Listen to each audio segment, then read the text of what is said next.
Chaque année, le Barça dévoile au monde entier une nouvelle pépite, une nouvelle promesse, une nouvelle étoile.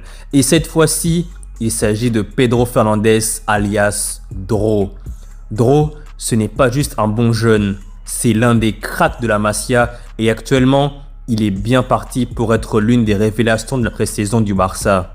D'ailleurs, selon Gérard Romero, le journaliste toujours bien informé sur le Barça, Flick et son staff ont été littéralement bluffés par les prestations de Dro à l'entraînement. Et dimanche dernier, lorsque le Barça affrontait le Vissel Kobe, l'ancien club d'Iniesta, tout le monde s'attendait à un match de routine, un peu de spectacle, un peu de jeunes en rodage. Et là, à peine 10 minutes après son entrée en jeu, Dro Fernandez a marqué son premier but avec l'équipe première du Barça.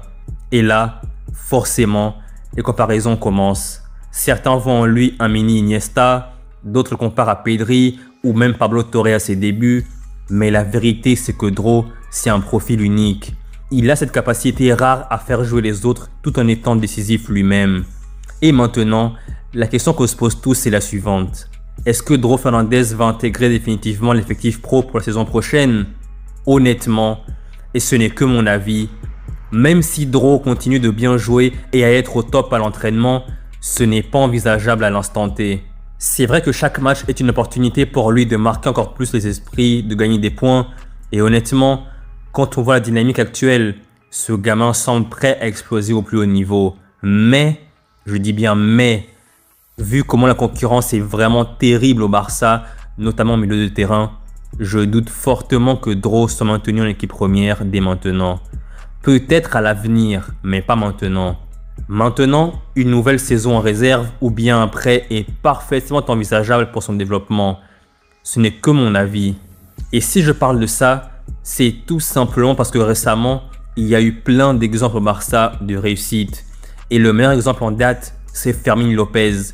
Fermín, comme vous le savez, il avait été prêté une saison au Deportivo Linares en 3e division espagnole. Il était revenu en 2022, il avait 21 ans.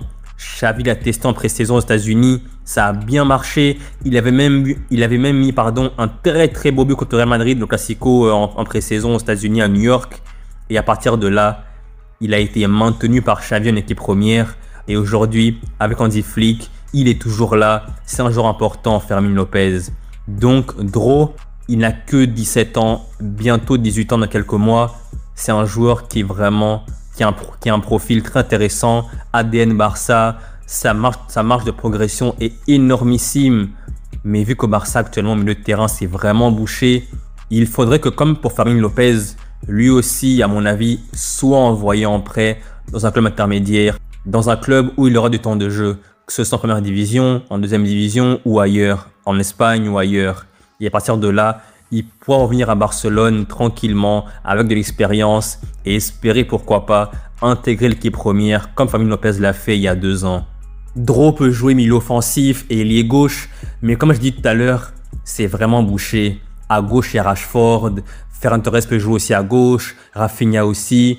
Et milieu offensif, il y a Gavi qui peut jouer là, il y a Fermín, il y a Dani Olmo, il y a Pedri qui peut jouer aussi en numéro 10 de temps en temps. Donc c'est vraiment complètement bouché. Donc là, ce n'est plus une affaire de talent. C'est vraiment que les joueurs qui sont devant lui dans la hiérarchie sont vraiment beaucoup trop forts et intouchables à l'heure actuelle. Mais comme on le sait tous, le football, ça va vite. Le football, ça va très vite. Imaginons par exemple que d'ici 1 an ou 2, Dani Olmo quitte le Barça ou bien Fermín quitte le Barça et va ailleurs. Là, Dro aura une place. Mais là, pour l'instant, malgré le fait que pour l'instant, ce qu'il montre est très intéressant, on voit qu'il a du potentiel. Mais franchement, les joueurs qui sont devant lui dans la hiérarchie sont vraiment des joueurs aujourd'hui indéboulonnables. Donc, soit il reste avec l'équipe réserve, soit il part en prêt dans un club espagnol ou étranger. C'est à lui de voir. La saison dernière, il avait vraiment très bien joué avec la réserve. Et en Youth League, il avait très bien joué aussi. Et d'ailleurs, il avait marqué 2 buts au total dans la compétition en 7 matchs. Donc Dro, c'est vraiment un joueur à prendre en compte pour le moyen et long terme. Mais pour le court terme, il faudra patienter. En tout cas, une chose est sûre, en prenant du recul, on voit que le Barça, même dans la galère financièrement, au final, quand ça ne va pas, il y a toujours la Masia pour sauver le Barça. Que ce soit en défense, au milieu de terrain ou en attaque, le Barça a toujours 2-3 phénomènes qui sortent de nulle part et qui brillent de mille feux. Et franchement, c'est très bien pour le Barça que la Masia sauve le club quand ça va pas économiquement.